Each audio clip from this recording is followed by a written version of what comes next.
Bunda endi pishadigan nav hozirgi kunda dunyoda bo'lmasa kerak. Daraxtlar sovuq yetarlicha olmasa yaxshi meva qilmaydi. Aktiv kalsiy bizda O'zbekistonda 11% chiqqan joylari bor. 30% gacha ekan bu yerda. Ya'ni GF masalan garden o'shanga chidamlilar ishlatmasa, bu yerda polni baklar sarg'ayib ketadi. 50% gullash 10-fevralda bo'ladi, aynan shu turgan bog'imizda. Aynan bitta oyda o'sha daraga qattiqlashayotgan paytda, meva kichiklik paytda yoqqan. Shunda ham 5% yorilgan xolos deyapti, 5%. 20-25 tonna biz olishni reja qilamiz deyapti.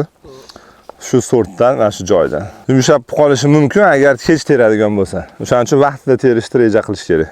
Bu sortda Zodiacda unaqangi muammo yo'q. Pisharlarni mevasini sotilishiga, ko'p yeyilishiga mana shu geni orqali, ya'ni kislotani past bo'lishi orqali biz erishyapmiz deyapti. Samantada 100 grammga erisha olamiz deyapti. Bitta mevada bu yerda 120-130 grammgacha mevaning og'irligi bo'ladi deyapti.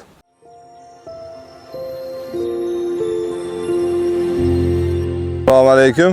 Bugun xudo xolasa 8-may 2025-yil Mursiyadamiz, Ispaniyada PSB ni bog'lariga keldik. Yangi navlar ko'ramiz xudo xolasa. Bir hafta davomida mahkam yaxshi kuzatasizlar. ШУღРАТ va YouTube'dagi kanallarimizda. Rahmat. Xo'p, bu yerda 200-300 soat sovuqqa talab daraxtlar ola oladi. Ya'ni shuncha sovuqlik bor xolos. Keyingi joyda 350-400 soat va endi yiliga qarab 500 soatcha sovuq bo'lyapti xolos deyapti. Lekin sovuq havoga ham bilasizlar, sifati yaxshi emas deyapti. Ya'ni borgan sari yomonlashyapti. Bir maromda sovuq olmayapti. Orada yuqori, past, yuqori bo'lgan sari, ya'ni daraxtlar sovuq yetarlicha olmasa yaxshi meva qilmaydi. Bu tushunchani ko'p gaplashganmiz, xudo xolasa.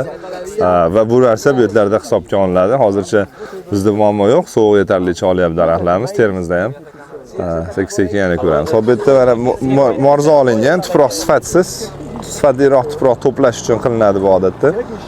Tagi mana uragan sepishga tayyorlangan, mevalar pishyapti. So I have a question about that also, about the soil quality. What's he said it's easy, it's high here. It's bad soil. On this region, in Murcia region, on this elevation, 200 from the sea until 250 meters, it was all sea. Here it was many years ago. It was sea, and this is sediment. Juda uzoq yillar oldin bu yerda dengiz bo'lgan va qum ko'p bu yerda o'sha hisobiga. And it's very asphyxic. Asphyxiant soil. Even with the sand? It's clay with 20, maybe 30% of 20-30% loy bo'lgani uchun bu yerda ya'ni asfiksiya, ya'ni havo yetishmasligi muammosi bor. That's why you make the berm. Yes, that's why we have high conductivity in water also. Soil gets salt and water have high conductivity, sometimes 1.5, 1.8. Okay, you are just the edge in the edge of the... Yes, because you know, in Murcia, the problem is water. We have different origin of water. We have water from salt machine, from sea. We have water from a canal between Tajo, it's a big river in the center of Spain, until Segura. Segura, it's a river from Murcia, small river. And many years ago, they make a big canal to bring from the north water. Okay, so it's quality water, it's not bad, it's good. Yeah. And after we pipe, we have canal suv bor и artizanskiy, ya'ni until skvajinani suvi ham bor. Until what? 400 meter. 400 metrda yaxshi toza suv chiqar ekan. From 2 until 500 meter. In our farm it's 400 meter. 200 dan 500 metrgacha chuqurlikdan yer ostidan suv olar ekan.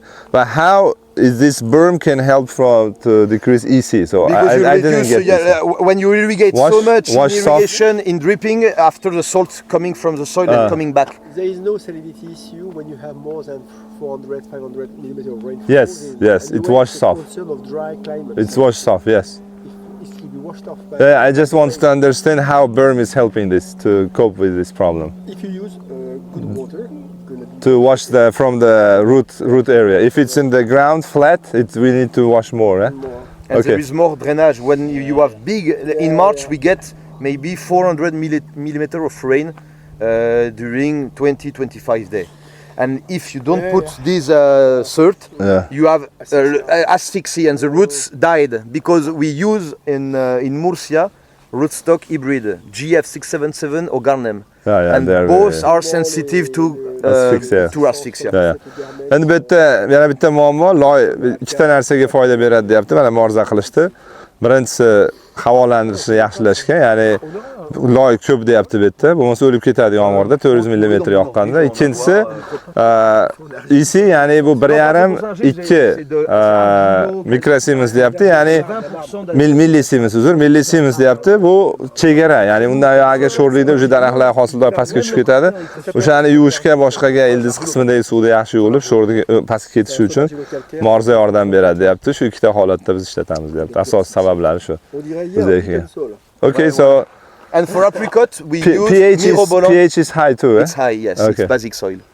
30% calcium active, he said. 30%. Yes, until 70%. Sometimes there is 20 or 15%, but some place it's until 70%. Ko'p aytayotganimiz, bilasizlar, aktiv kalsiy deymiz. Aktiv kalsiy bizda O'zbekistonda 11% chiqqan joylari bor. 30% gacha ekan bu yerda. Ya'ni GF, masalan, Garden o'shanga chidamlilar ishlatmasa, bu yerda polni baklar sarg'ayib ketadi. Shu turishda ham даже bilinyapti temir yetishmovchiligi ozgina. Un technicien qui va s'occuper vraiment de So'rov ustovarda ham hosildorlik. Ha, hosilni amalga oshib, ya'ni pH juda ham yuqori, sho'rlanish ham bor, loy, qum, hamma sifatsiz tuproq. And for apricot, we use Mirobolan 29C, a plum apricot, a plum rootstock because it's more resistant to this kind of soil. Yeah, for chlorosis, it's one of the top. In Murcia, this is the main rootstock. For peaches and nectarine, GF and Garnem. Garnem for replant, because for it's more nematode tolerant than GF. But for new land and a bit good quality, GF it's perfect. Demak, bular o'sha o'rikka, olxo'riga faqatgina mera bilan 29 yil ishlatishar ekan. Shaftoli, boshqa bodomlarga GF bilan Garnem. Garnem qayta ekayotgan yerlarga, chunki Garnemda qayta ekishga chidamliligi bor, ya'ni nematode yana boshqa. GF'ni bilamiz, bu o'sha ishqoriy kalsiy aktivida juda yuqori foizlarga chidaydi, 15 gacha deyilgan. But we read from the books that active calcium is up to 15%, that GF and Garnem is tolerant. Yes. But in your practice, you can even grow up to 25-30 in that case. Eh? Yeah, but you need a very good consultant, good technician working every day on this. Nice. Okay. So. And in this place, in Murcia area, we have every kind of climate. You can start in Masaron, Aguila, from the sea until here, from 100 to 250 chilling hour, and the main objective is to produce early fruit, April and May. Here on this place, we close the door end of May. We cannot. So how far we are from the other place? It's sea, 45 from the sea. Here 1 hour. Demek biz dengizdan 1 soatlik uzoqdamiz, O'rta Yer dengizi, mana Ispaniyada va shu atroflarda faqat erta pisharlar. Aprel, mayda, hamma mayda oxirida eshiklarni yopaman, hamma yoq terib tugatgan bo'lishim kerak deyapti. Faqat erta pishar zona ber, erta pisharlar uchun ishlashadi. But there is mountain after Murcia city in the south, protecting. It's not so high mountain, it's maybe until 800 meters, but it's protecting sea influence. And in the north of the region, we have other more bigger mountain until 1,500 meters. Our farm, our second farm, it's 400 meters, and we are just above the big mountain, 1,500 meters. It's for that reason we have good quality and the soil is much more better. Mursiya demak bu erta pishar zona. Mursiyadan keyin mana bu yerda 800 metrli bir adirma tog'mi kichikroq bor ekan. Undan yog'iga dengizda ta'siri yo'q yoqqa deyapti. Ya'ni yoq ko'proq sovuq yig'a oladi. Ya'ni daraxtlarda ko'proq sovuq, ya'ni sovuqqa talabi ko'p bo'lgan navlar yetishtirish mumkin bo'ladi deyapti, xudo xolisa. Shunaqa gaplar hozircha aytadi, rahmat. Zodiac variety. It's white flesh peach. Ichoq anjir shaftoli. There is no in the world.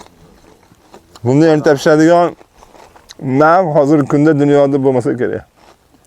Main characteristic of this variety, Zodiac need between 150 200 chilling hour. 150-200 soat sovuq talab bor, ya'ni juda ham past. Blooming time on this field 10 of February. I mean 50% of open flower. 50% gullash 10 fevralda bo'ladi, aynan shu turgan bog'imizda. If we compare with Samantha here, it's 15 days before the blooming time. Zodiac is 15 days before. In blooming time, because Yeah. I know in Asie Central there is some place. Non. Samantha. Oh, there is After ça, là après Samantha. en floraison, non. Non, il y a non, avant, non, il y a non. avant, ouais. Samantha est avant ça, avant Zodiac. Non, Samantha Zodiac is later. avant Ah, Samantha. Zodiac is before. Yes. Samantha. Yes, February 10th. Yeah? Okay. Samantha 25th. 25th. 25 fevralda Samantha gullaydi. Shu regionda. And after in picking moment, we start pick fruit. We keep those fruit on the trees for the visit, but here it's all Zodiac. We make two pick. Zodiacni 2 marta terib olganmiz уже. Buni faqat mehmonlar kelib uchun olib qo'yganmiz. First pick this year, 30 of April, on this field. 30-aprelda terimni boshladik bu yerda. We estimate 4 pick, maybe 3-4 pick. 3-4 martada terib olamiz deyapti. Average size of Zodiac it's between B and A. It's mean 60 to 67 millimeter, between 60 and 70 millimeter. 60-70 mm kattaligi. It's a variety with a straight structure. Tikka o'sadi daraxtlari. We advise to plant at 5x3, or you can maybe make more. 5 ga 3 ekish mumkin, balki sal yaqinlashtirish ham mumkindir tikka o'sish hisobiga. It's easy to make intensive system for with one axe or two B axe. Lider 2 lider bilan yana ham yaqinroq eksa bo'ladi. It's high blooming intensity variety. Juda ham ko'p gullaydi. O'ta ser hosil. We advise with a flat pitch to do 2 thinning. One for some variety, 1 thinning in flower, and after 1 thinning in fruit, very late. How do you see by the flower time? We thin there is 2 different methods here by hand, and with a thinning machine, with a big one from French guy from Eclerval, or with a sat flower with small brush, electric brush. Or by the brush. Or Oh, this for cherries they use. Yes. Also for this you can. But it's depend of the variety. There is variety you are not too thin by flower, because flat pitches the main problem it's the pistillar area. Yeah. There is some varieties that are good, but when they grow in division cellular moment, in March for example here, it's very sensitive to cracking. Before stone or pit hardening. Yes, Before pit pit hardening, there is some variety very sensible. But if you have a good consultant and you have a good thinning system, you can not have this problem. Of course, the genetic is very important. You Yeah. need a good genetic. Okay. This is the beginning. So as I understood, the main 2 points is bloom time. How much? Like 50% you thin of your fruit? No less, 40 between 40. 30 and 40% maximum. Demak, gullash davrida 30-40%, ya'ni anjir shaftollarda yorilmasligini oldini olish uchun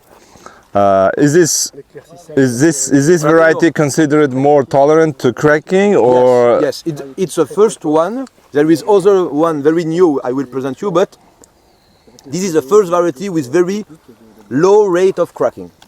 You can have this year we have 400 millimeter on this place less. We have 250 millimeter of rain in March during cellular division. It means we have maybe less than 5% of defect. It means nothing. Yeah. Because for flat pitches, this is still first category at this moment. Maybe in June you need a perfect pistillar system like this to have first category. 15 kun. Demak, qaranglar, hozir 2-3 ta juda ham o'ta muhim masalani aytdi bu yerda. Demak, daniy qattiqlashish paytida aynan shu yerda 200 mm yomg'ir yog'ibdi. Bu degani anjir shaftollarda yorilishiga bitta sabab bo'ladigan narsa yomg'ir va keragidan ortiq 200 mm bu O'zbekistonda 1 yillik yomg'irda qo'poq aytganda ayrim regionlarda aynan bitta oyda o'sha daniy qattiqlashayotgan paytda, meva kichiklik paytda yoqqan, shunda ham 5% yorilgan xolos deyapti. 5%. Bu sort chidamli hisoblanadi yorilishga. Voilà. Donc après c'est Hozir erta paytida ozgina yorilgan bo'lsa, uchi ozgina ochilgan bo'lsa qabul, lekin iyunda absolyutni bo'lmasligi kerak bu narsa. To'liq yopiq bo'lishi kerak bo'ladi. Masalan, samantani oladigan bo'lsangiz, super yopilgan bo'ladi. Demak, seriylashtirishda 30-40% gullash paytida seriylashtiryapti. Keyin kechroq, daniy qattiqlashgandan keyin qolganini seriylashtirishadi. So, the second thinning is after pit hardening. You go check the pit and then you go and do the normally the second thinning when there is maybe 100 or 150 fruits and we pull out all the defect fruit. Okay, so you leave, if you want to leave 100 fruits per tree, you leave 150 during bloom time? This is how we depend, should. because No, when no, you it's have just more or flowers, less. there is more of 1,000 flowers. Yes, there's maybe thousands of after them. there is 400 to 500 flower. After there is 400 fruit. On this kind of fruit, 400 maybe it's so much. We have to pull out and let 300 fruit, 320. And the last 100 fruit we pull out three weeks before the harvest. Okay. Demek mevani ko'proq qoldiradi, keragidan ortiq, lekin o'sha terimga 3 hafta qolganda oxirgi yorilganlarini to'liq olib tashlashadi. Shu orqali to'liq sterilashtirish tugaydi. Ya'ni bu narsani oldin ham eshitgandingiz, Ouais, c'est ce que là je vais sterilashtirmaysan, faqatgina yorilganlarni olaverasan, oxiri o'zi yaxshi bo'lib qoladi degan. Lekin bularda shu 30-40% gul paytida oladi, qolganini 3 hafta oldin terimdan yorilganlarni olib chiqadi, qolgani yana sifatli meva. O'ziga kerakli mevani sonini o'sha paytda hal qilib qo'yadi, 3 hafta oldin oxirgisini. Okay, nice. With Very this nice. variety, we expect around 20 to 25 tons per hectare on this place. 20-25 tonna biz olishni reja qilamiz deyapti. Shu sortdan, mana shu joydan. Ha, mana shu regiondan. He said something also. It's very early, juda ham Yeah, erta. very early, but he said something important is when you have something very early. It's acceptable. This one Yeah. is acceptable. In June it has to be Yes. perfect. Because Exactly. the demand is Yeah. above the production. Yeah. So even With cracking, yes.